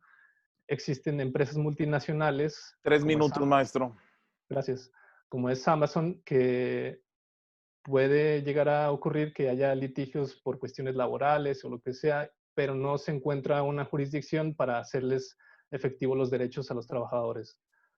En cuanto al problema jurídico-político, bueno, los ciudadanos dotados de libertad en el plano discursivo están incapacitados para establecer las políticas públicas de sus estados, pero estas aparecen queridas como ellos. Es decir, que aquí un claro ejemplo sería la cuestión del lobbying, que existen grupos de presión que mandan a cabilderos para gestionar sus intereses en los procesos legislativos y bueno, resulta en políticas públicas que son queridas por los grupos de presión, no tanto por la comunidad política. Y un problema ideológico que es la obsesión liberal con la división público-privada, que oculta y legitima una desigualdad de cada uno aún más dañina. Bueno, aquí podría ahondar mucho más, pero bueno, solo me limitaré a terminar con esto para concluir con el tiempo justo. Y es que el problema estructural que se ha visto con la pandemia es que el Estado se ha visto superado por las circunstancias y no ha podido mantener la estabilidad social debido a la inseguridad sanitaria y laboral. El problema jurídico y político es que las medidas públicas como respuesta a la pandemia no se ajustan a posturas políticas definidas y en la mayoría de los casos se cuestiona su legitimidad y su legalidad. Asimismo, el problema ideológico de fondo también es que el individualismo y el relativismo posmoderno provoca que las personas equiparen las opiniones con los hechos. Esa es la susceptibilidad de la que estaba hablando hace un momento. Y bueno, así son las consideraciones finales que me parece que ya no hay tiempo. Solo me gustaría terminar con una pequeña reflexión en cuanto a lo que es la esfera de lo privado y lo público, es que debemos replantear las acciones que tomamos y nuestra participación tanto en lo social, en lo político y en lo jurídico, pues ahora damos cuenta que las pequeñas acciones por una persona que haga o no haga del otro lado del mundo pueden repercutir en todos y cada uno de nosotros. Y con esto concluyo. Gracias. Muchas gracias al maestro Héctor Carreón por su intervención y con él terminamos las exposiciones, las ponencias de todos nuestros expertos académicos y académicas invitados en esta tercera jornada de nuestro sexto seminario internacional de Derechos Humanos y Cultura Democrática y damos paso a la sesión de preguntas y respuestas. Si alguien tiene alguna intervención de manera directa, le rogaría que diese su nombre, su pregunta muy concreta y hacia el ponente que quiera dirigirla o al panel, puede ser en pleno, ¿no? La maestra Claudia Rascón comenta que tiene una pregunta para el licenciado Hugo Orozco Calderón. Adelante, maestra Claudia Rascón. Hola, ¿qué tal? Buenos días. Muchas gracias. Bueno, usted estaba hablando de algo que sí se está viendo mucho a nivel, al menos nacional, que es lo de el derecho laboral. Entonces, aquí mi pregunta es, por ejemplo, los lugares que cuentan con un sindicato tienen derecho a despedir a los que no están sindicalizados, alegando situación financiera crítica y por ende peligran los puestos susceptibles, tanto en la materia académica, administrativa como docente. En caso de que no los pudieran despedir, ¿cómo se pueden defender estos empleados no sindicalizados?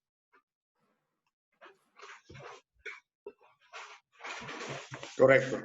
Gracias, maestra Claudia. Bueno, primero hay que entender que, como se dijo en la exposición, el motivo propio de la pandemia no es motivo para un despido. Los trabajadores de confianza, incluso los sindicalizados, tienen los mismos derechos, los derechos de ejercer su acción de indemnización y de reinstalación. No hay una posibilidad legal para prevenir un despido. si esa es la pregunta, ¿cómo hacerle para evitar ser despedido? Bueno, pues no existe. Habría que esperar la situación y hacerlo. Ahora, hay una posibilidad que el patrón tiene de terminar en forma colectiva las relaciones laborales. Estos son conflictos colectivos de naturaleza económica y es algo que está regulado en la ley. Sí puede pasar que alguna industria no esté capaz de seguir solventando los empleos o definitivamente les sea incosteable, y en este caso tendría que promover un juicio ante la Junta solicitando la terminación colectiva de las relaciones laborales, siempre y cuando se cumplan con los pagos indemnizatorios que marca la ley, principalmente el pago de 3 meses y el pago de 20 días por año, así como la prima de antigüedad y las prestaciones ya devengadas. No sé si con eso se le responde, maestra Claudia. Sí, gracias. creo que sí. Perdón. Le agradezco mucho. Sí, sería todo de mi parte. Muchísimas gracias. Saludos. Gracias, maestra Gracias, Claudia. Gracias, licenciado Hugo Orozco. La compañera María García Rivas tiene una pregunta para el maestro Héctor Carreón Gil. Menciona de qué se pudiera hacer para evitar que las decisiones de otros países no sean para nuestro país. Comenta que no dispone de audio, por eso hace la pregunta de manera escrita. Vale, bueno, la dificultad de esta problemática es que no existe una jurisdicción que pueda abarcar a todos los estados, que si bien ya se está intentando, como hay muestras de ello a nivel regional, como es la Unión Europea, aún no existe una jurisdicción que sea coercitiva en cuanto, es decir, no es obligatoria para todos, y lo que se propone a corto plazo es una jurisdicción no obligatoria ante el Tribunal de Justicia Internacional y una creación de un nuevo Tribunal Internacional de Derechos Humanos, que a largo plazo sería un sistema legal global que competiría tanto en los procesos civiles como en los criminales. Sin embargo, hoy en día solo hay medidas económicas y es difícil que se pueda hacer un impedimento a los demás estados para que afecten al propio. No sé si con esto se responde. Muchas gracias, maestro Héctor Carreón, y gracias a la compañera María García Rivas por su intervención. ¿Alguna otra pregunta de nuestro auditorio, de los colegas ponentes, también de otras sesiones o de esta sesión que desean intervenir? Menciona la compañera coorganizadora y ponente Karen Flores Maciel, que tiene una pregunta para el doctor Ramón Gil. Adelante, maestra Karen. Hola, ¿qué tal? Buenas tardes a todos. Bueno, trataré de ser muy concreta en mi pregunta, únicamente en el sentido de que al cierre de la participación del doctor Ramón Gil hizo referencia a que el Estado mexicano no estaba preparado. Eso, bueno, creo que lo tenemos claro todos, pero ¿qué pasa o qué debería hacer el Estado justamente en un futuro? ¿Cuáles son las medidas que debe implementar o cuál es el escenario que debe ir perfeccionando para este tipo de situaciones? Sería todo. Gracias. Bueno, es una pregunta un tanto complicada porque en México ya venimos, o sea, antes de la crisis del COVID-19, el Estado mexicano ya venía de una crisis constitucional y una crisis del Estado de Derecho. Para tener los datos claros, o sea, el 2019 se estima el más violento de la historia, con alrededor de 35,000 muertes violentas en el país. O sea, es una cifra escandalosa. Con la mitad de la población en pobreza extrema, con la mitad de la población económicamente activa en la economía informal. Es decir, ya veníamos con una crisis histórica en el Estado de Derecho mexicano. El COVID-19 lo que ha hecho es pues evidenciar, y esto es razonable y es comprensible. Todos los estados a todos los estados constitucionales modernos, incluso a los más avanzados, pues los ha tomado por sorpresa y es comprensible la reacción como se ha dado. ¿Qué deberíamos de hacer? Me parece que de entrada tendríamos que reflexionar sobre adaptar nuestro sistema constitucional para tener una respuesta. Una cosa es estar buscando la respuesta y otra cosa es improvisar la respuesta. Y creo que nuestro sistema debería estar preparado para ello. Lo decía al final de la intervención. Tenemos que tener un mecanismo que establezca la reacción del Estado completo, no solamente del Poder Ejecutivo. O sea, estamos en un régimen federal. Deberíamos tener una legislación que establezca distintos niveles de graduación de la emergencia y distintos niveles de respuesta. No solamente se trata de una medida, de establecer medidas de prevención sanitaria como se adoptaron ahora por el acuerdo de la Secretaría de Salud y del Consejo Nacional de Salubridad. No solamente es eso, es establecer la forma en que va a participar el Parlamento para tener controles sobre las restricciones de derechos fundamentales, porque no es cualquier cosa, son restricciones a los derechos fundamentales. Pero la ley también debería de prever y no dejarlo a la coyuntura ni a la discrecionalidad. La ley debería de prever mecanismos que hagan frente a las consecuencias de una pandemia como la que estamos viviendo, como las que nos comentaba el licenciado Orozco a propósito de las consecuencias en el mercado laboral, en el mercado económico, en el aspecto económico, es decir, establecer medidas de subsidios económicos, por ejemplo, afectaciones al presupuesto, redireccionar, por ejemplo, el presupuesto para determinados fines, establecer las medidas desde la ley para el incumplimiento de obligaciones de carácter privado, el impago de créditos bancarios, el impago de contribuciones fiscales, toda una serie de cuestiones que se están dando y que hay que decirlo, se van a dar terminando esta coyuntura. Van a llover conflictos jurídicos que se traducen en conflictos sociales por una serie de cosas que se han dado a partir de la pandemia y que tienen que ver con circunstancias de hecho. Lo mencionaba el licenciado Orozco, pues muchas empresas, si tienen que cerrar, están obligadas a cerrar, pues es imposible que hagan frente a los salarios que tienen que cubrir de los trabajadores, y eso pues genera incertidumbre, genera conflictos y genera ingobernabilidad. ¿Qué tendríamos que hacer? Preparar nuestro sistema normativo para que pueda establecer estas respuestas ante crisis, porque también para eso son las constituciones, para prever crisis y tratar de ordenar la vida de todos, que no haya conflictos sociales. Muchas gracias, doctor Ramón Gil, y gracias a la pregunta de la compañera maestra Karen Flores. Una pregunta de la compañera Marcela Rivera para nuestro experto Hugo Orozco. Agradecería concreción en la pregunta y también en la respuesta. Tiene la palabra Marcela Rivera. Sí, buenas tardes. Bueno, yo nada más quisiera saber si puede ser que en algún momento, debido al tiempo que dura la contingencia por el COVID, que a un trabajador del gobierno federal se le pague solamente una parte proporcional de su salario, y en qué caso podría darse este supuesto.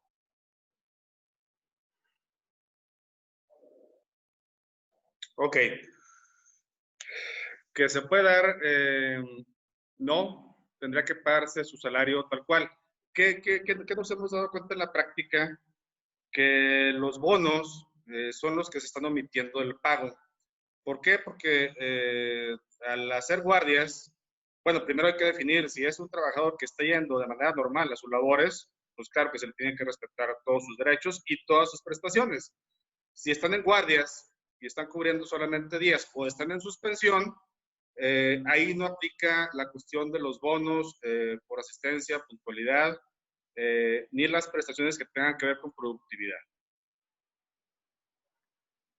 Muchas gracias. Muchas gracias a la compañera Marcela Rivera y a nuestro abogado Hugo Orozco. No tengo ninguna pregunta registrada, por lo tanto daré un tiempo razonable de 1 minuto. Si no hay una pregunta más, daremos por concluidos los trabajos de esta sesión número 3. Nuevamente la maestra Claudia Rascón, una pregunta para el maestro Daniel de la Garza Montemayor. Adelante, maestra Claudia. Hola, buenos días. Usted hablaba del ciberespacio, cómo influye en nuestra realidad, pero que nosotros no tenemos una postura definida. Entonces, ayer en la conferencia del doctor Gatell, él decía que la gente no estaba asistiendo a los hospitales debido a fake news, pero yo no lo considero fake news porque realmente vemos en Twitter, en todas las redes sociales, cómo suben los videos de que efectivamente no se les está brindando el servicio. Entonces, ahí usted cómo lo categoriza. Perdón. ¿Sabe que su pregunta... ¿Sí me escuchan? Sí. Mire, su pregunta es muy interesante. La voy a hacer concreto por el tiempo, pero voy a ampliar un poco el panorama. A ver, aparentemente, por eso hice un recorrido histórico, en el momento en que nosotros publicamos nuestra información, compartimos, no sé, alguna reunión social o alguna situación que vemos en la calle, se pensaba que eso iba a ayudar a transparentar la vida pública, ¿no? En realidad, lo que se genera son percepciones, ¿no? Percepciones que pueden estar basadas en la realidad o que son una versión selectiva de la realidad. Mire, sobre esto no me gustaría pronunciarme porque no cuento con la información concreta, pero yo no tengo duda que lo que se comparte muchas veces corresponde a la realidad, pero es una parte, ¿no? Es una parte selectiva y que corre el riesgo de generalizarse, ¿no? De repente, de pensar, bueno, es que esto está sucediendo en todas partes y quizás, digo, no tengo yo los elementos y yo creo que este es un tema muy delicado, pues estamos hablando de un caso específico o tal vez sí. El problema es la irresponsabilidad tremenda con la que se ha manejado la información en los medios digitales, y esto no solo concierne a nuestro país. El problema es que se generan percepciones que de manera irónica sí inciden en la vida pública real, ¿no? Percepciones que pueden corresponder o que pueden ser veraces o percepciones totalmente distorsionadas, ¿no? Finalmente, vuelvo a repetir, es una parte, si nosotros compartimos una reunión social, de repente se transmite un mensaje, ¿no?